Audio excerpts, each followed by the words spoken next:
திருச்சிற்றம்பலம். திருவதிகை மணவாசகம் கடந்தார் அருளிச் செய்த உண்மை விளக்கம்.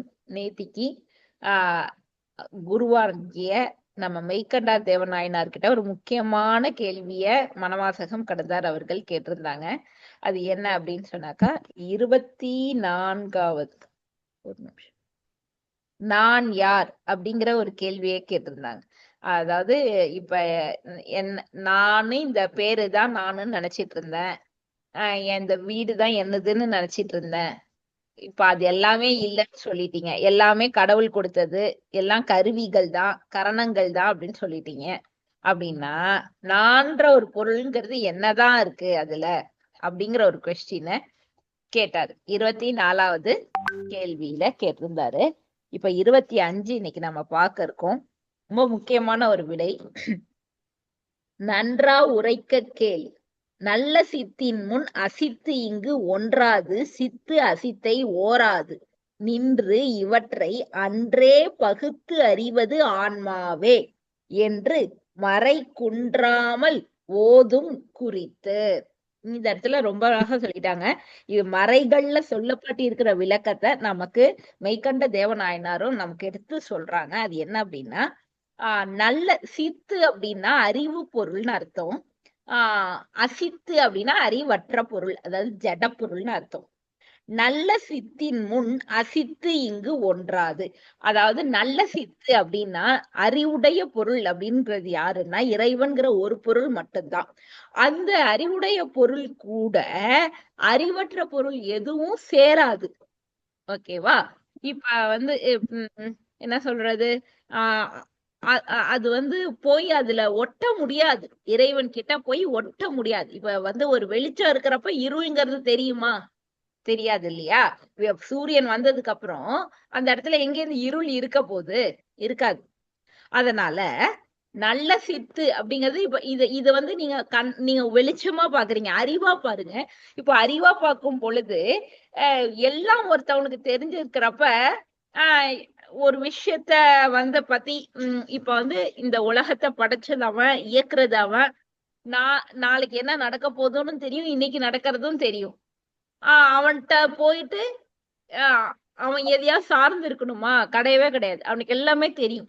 அதுதான் அவன். அதனால அவன் அவனுக்கு எதுவுமே போய் ஒட்டாது அப்படின்னு சொல்றாங்க. நல்ல சித்தோட, நல்ல சித்து அப்படின்னா முற்று அறிந்த ஒரு பொருளோட அசித்து போய் சேராது, சித்து அசித்தை ஓராது.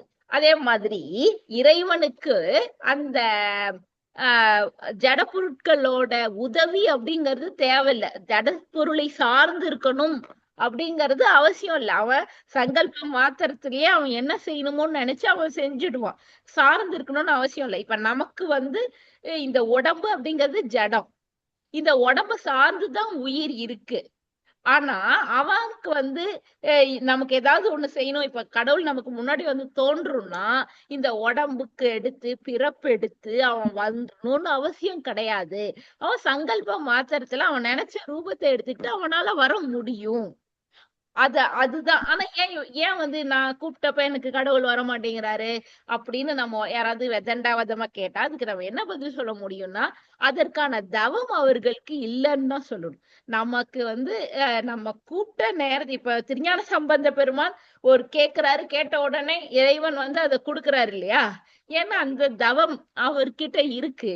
அதற்கான அளவுக்கு நமக்கிட்ட இல்ல. அதனால நம்மளால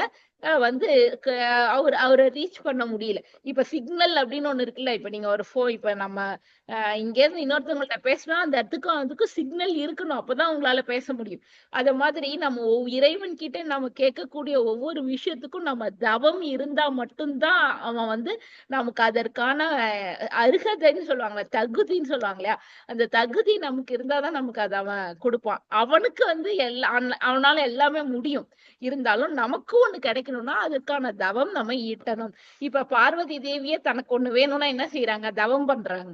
தவம் பண்ணி இருந்து அதுக்கப்புறம் தான் தன் உடம்புல ஒரு பாதி வேணும் அப்படின்னு கேட்டோன்னே கொடுத்துட்டாரா சுவாமி? கொடுக்கல. நீ போய் உலகத்துல போய் தவம் பண்ணி உன்னோட தவம் முக்தி பூர்த்தி அடைஞ்ச சமயத்துல உனக்கு கிடைக்குங்கிற. அவ இங்க அறம் வளர்க்கிறா, தவம் இயற்றா. அதுக்கப்புறமா தான் அவர் தன்னோட பாதியை கொடுக்கிறார். இப்படி இதுக்கு எதுக்கு சொல்ல வந்தேன்னா, சிவபெருமான் ஒரு விஷயத்த செய்யணும் அப்படின்னு நினைச்சா, அவர் சங்கல்ப மாத்திரத்திலே, அவர் நினைத்த மார்க்கத்திலே அவரால செய்ய முடியும். அவருக்கு இது தேவை கிடையாது. ஜட பொருள சார்ந்து இயங்கணும், சார்ந்து இருக்கணும் அப்படிங்கிற அவசியம் எப்பவுமே கிடையாது. சரி, இப்ப கேட்ட கொஸ்டின் என்ன? நான் யாருன்னு தான். இப்ப ஆனா இன்னும் இப்ப நேத்திக்கு சொன்ன மாதிரி முப்பொருள் உண்மைய பத்தி நேத்திக்கு பேசிட்டு இருந்தோம். முப்பொருள்னு சொல்றது இறைவன், ஜடப்பொருள், மூணாவது பொருள் ஆன்மா. இப்ப இறைவன்னா என்னன்னு பாத்துட்டோம். இறைவன்கிறவரு முற்றறிந்தவர், அவரால் எல்லாமே செய்ய முடியும், அவர் தான் இயக்கிக்கிட்டு இருக்காரு, எல்லாரையும் செயல்படுத்துறாரு. அவரு தான் நமக்கு இந்த கருவி கரணங்கள் கொடுத்தாரு, நம்ம அனுபவங்களையும் கொடுக்கிறாரு. யாராருக்கு எதை கொடுக்கணும்னு தெரிஞ்சு கொடுக்கிறாரு, யாரால எதை செய்ய முடியும்னு தெரிஞ்சு அந்த வேலையை செய்ய வைக்கிறார். அதே மாதிரி ஜடப்பொருளுக்கு ஒண்ணுமே தெரியாது, அதுக்கு அனுபவிக்கிறதுக்கும் அவசியம் இல்ல, அனுபவிச்சாலும் பிரயோஜனம் இல்ல, அது அது இருக்கும், அவ்வளவுதான்.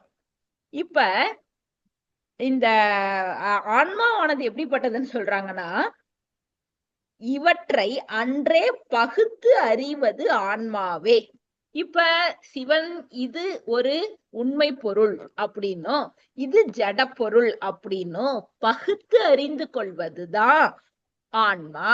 இவ பகுத்தறிவாதிகள்னு சில பேர் சொல்லிட்டு திரிகிறாங்க. ஆனா பகுத்தறிவுனா என்னன்னே தெரியாம பகுத்தறிவாதிகள் சொல்றதுதான் இது சீப்பான ஒரு விஷயம். பகுத்தறிவுன்னு இங்க இதுக்கு என்ன சொல்றாங்க அப்படின்னா, நான் இப்ப இந்த உடம்பு, பணம், பொருள் இதெல்லாம் என்ன, இதெல்லாம் ஜட பொருள் அப்படின்னும், இறையோட சக்தி, இறை நமக்கு உள்ள தொடர்பு, இதெல்லாம் உண்மை பொருள் அப்படின்னும், எந்த ஒரு ஆன்மா பகுத்து ஜடப்பொருளை சாராம உண்மை பொருளை சார்ந்த துவங்குதோ அதுதான் பகுத்தறிவு. அதை விட்டுட்டு என்னென்னமோ இப்ப பகுத்தறிவுக்கான அர்த்தத்தையே மாத்திட்டாங்க. உண்மையா பகுத்தறிவு அப்படிங்கறது ஆன்மாவுக்கு வருது அப்படின்னா, நமக்கு என்ன செய்யணும், யோசிச்சு நம்ம யாரோட இருந்தா சரியானதா இருக்கும் அப்படின்னு நமக்கு நாமளே சிந்திச்சுட்டு, இவங்கதான் நமக்கு நம்ம இப்ப சொல்லுவோம்ல சாதாரணமாவே, யாரு கடைசி வரைக்கும் கூட வருவா, இப்ப ஃப்ரெண்டு கூப்பிடுறாங்க, அம்மா அப்பாவோட இருக்கிறாங்கன்னா அம்மா அப்பாவுக்கு நம்ம முக்கியத்துவம் கொடுப்போம். ஏன்னா அவங்கதான் நம்மளை பெற்றெடுத்தாங்க, அவங்க கடைசி வரைக்கும் நம்ம அவங்கள காப்பாத்தணும் அப்படிங்கிற அந்த கடமை, இதெல்லாம் நம்ம வச்சு சொல்லுவோம். இப்ப ஒரு ரோட்ல போற ஒருத்தவருக்காக குடும்பத்தை விட்டுட்டு யாரும் வரமாட்டாங்க. ஏன்னா கடைசி வரைக்கும் இருக்கிறவங்க யாருன்னு நம்ம எப்பவுமே நிலை எது, அதிகமா நிலைக்கக்கூடிய பொருள் எதுன்னு தேடி அதுலதான் நம்ம சார்ந்திருப்போம். இப்போ ஒரு வேலைக்கு போறோம்னா, இந்த வேலையில போனா ஒரு 5 வருஷத்துக்கு பிரச்சனை இல்லை அப்படின்னா அந்த வேலையை சூஸ் பண்ணுவோம். ஒரு நாள் தான் சம்பளம் அப்படின்னா அந்த வேலையை நம்ம யோசிப்போம். இதை எடுத்துட்டு என்ன பண்றது, ஒரு 5 வருஷம் 6 வருஷத்துக்கு நமக்கு வேலை இல்லை, இல்ல ஒரு கவர்மெண்ட் ஜாபா இருந்தா பெட்டர், நமக்கு அதுக்கு மேல ஒரு நிலைச்ச ஒரு விஷயத்த போய் நம்ம சார்ந்து இருந்துக்கணும். அப்படிதானே நம்ம புத்தி எப்பவுமே யோசிக்கும். இங்க இந்த ஜாபுக்கு போனா ஒரு இன்னொரு நம்ம லைஃப் ஃபுல்லா அப்படியே ஓட்டிடலாம், கவர்மெண்ட் ஜாபா ரிட்டையர்மெண்ட் வரைக்கும் ஓட்டிடலாம் அப்படின்னு நம்ம புத்தி அப்படிதான் கால்குலேஷன் பண்ணும். அதுதானே சரியானதா இருக்கும். நிலையான பொருள் ஏதோ அதைதான் நம்ம போய் சார்ந்து இருக்க முடியும், அதுதான் நமக்கு மகிழ்ச்சியை கொடுக்கும். பாக்கியெல்லாம் பாதியில கைட்டி விட்டுடும் இல்லையா? இப்ப அதே மாதிரி நாம ஒரு ஆன்மா பகுத்து அறியணும். எதை பகுத்து அறியணும்? நம்ம ஜட பொருள் சேர்ந்தா ஜட பொருள் உடையும், இல்ல அதுக்கான டைம் லிமிட், எக்ஸ்பைரி டேட் முடிஞ்சோடனே அது இப்போ உடம்பு இருக்குன்னா இது எக்ஸ்பைரி ஆனோம், அதுக்கான டேட் இருக்கு, அந்த டேட் ஆனோடனே அந்த உடம்பு அழிஞ்சு போயிடும். அப்ப உயிரும் சேர்ந்து அதுக்கு செயலற்ற போய் நின்னுடும். அப்புறம் கடவுள் பார்த்து இறக்கப்பட்டு இன்னொரு உடம்பு கொடுக்குறாரு. இப்படிதான் நமக்கு வாழ்ந்துட்டே போயிட்டு இருக்கிறோம். இப்ப நம்ம சார்ந்தது எதனால? உடம்ப சார்ந்து இருக்கிறதுனால உடம்போட காலம் முடிஞ்ச உடனே உயிர் படபடத்து போயிடுது. அச்சச்சோ நம்ம போயிட்டோமே, நம்மளே செத்து போயிட்டோமே அப்படின்னு அது நினைச்சுக்குது. அது எங்க சாவ போகுது? உயிருக்கு இறப்பு கிடையாது, பிறப்பு கிடையாது, எதுவுமே கிடையாது. ஆனா அது அப்படி நினைச்சுக்கிட்டதுனால அதால இயங்க முடியல. ஐயோ நம்ம தான் செத்து போயிட்டோம் போல இருக்கே அப்படின்னு நினைச்சுக்கிட்டு அது இயங்க இல்லாம இருக்கு. அதனால அது மறுபடியும் கொண்டு போய் இன்னொரு உடம்புல போட வேண்டிய அவசியம் இறைவனுக்கு வருது. அப்பதானே அது மறுபடியும் இயங்கும். அது இல்லடா நீ வேறடான்னு அவருக்கு எப்படிதான் புரிய வைக்கிறது அப்படிங்கிறது. இப்ப இவ்வளவு ஒரு காலம் கழிச்சு நம்ம என்ன பண்றோம், கொஞ்சம் கொஞ்சமா இறைவனை பத்தி சிந்திக்கிறோம்.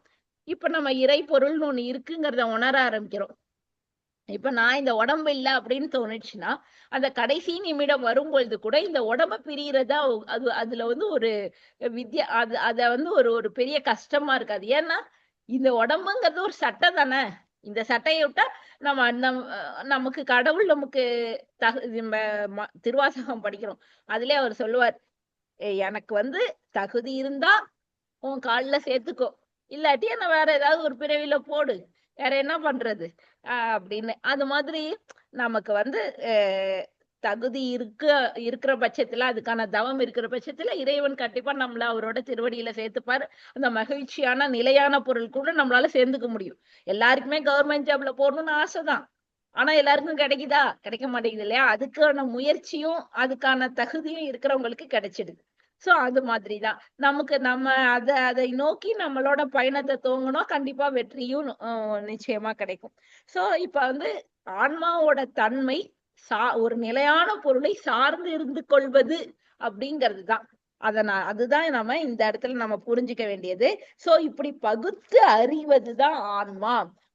இப்ப இறைவன் அப்படிங்கிற சித்து பொருளுக்கு எதையும் அனுபவிச்சு அறிஞ்சுக்கணும்னு அவசியம் கிடையாது. அசித்து ஆகிய ஜட பொருள் அனுபவிக்கவே முடியாது. நம்ம அசித்து அப்படின்னு நம்ம வந்து சதசித்து, ஆன்மாவை சதசித்துன்னு சொல்லுவாங்க.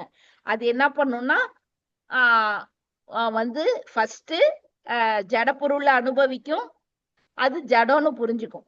இறைவனை அனுபவிக்கும், அது அது ஒரு சித்து பொருள்னு புரிஞ்சுக்கும். அப்புறம் யார் கூட நம்ம நேரத்தை செலவிடணும், யார போய் சார்ந்துக்கணும் அப்படிங்கிறத பகுத்து ஆராய்ஞ்சு அப்புறமா அந்த ஆன்மா இறைவனை சார்ந்து இயங்க துவங்கும். இதுதான் ஆன்மாவோட தன்மை அப்படிங்கிறத இந்த பாட்டுல ரொம்ப விளக்கமா நம்ம மெய்கண்ட தேவநாயனார் விவரமா சொல்லியிருக்கிறாங்க. இன்னொரு தடவை சொல்றேன். நன்றா உரைக்க கேள், நல்ல சித்தின் முன் அசித்து இங்கு ஒன்றாது, சித்து அசித்தை ஓராது, நின்று இவற்றை அன்றே பகுத்து அறிவது ஆன்மாவே என்று மறை குன்றாமல் ஓதும் குறித்து. திருச்சிற்றம்பலம். திருவதிகை மணவாசகம் கடந்தார் திருவடிகள் போற்றி போற்றி. மெய்கண்ட தேவநாயனார் திருவடிகள் போற்றி போற்றி. சிவாய நம. திருச்சிற்றம்பலம். சிவாய நம. திருச்சிற்றம்பலம்.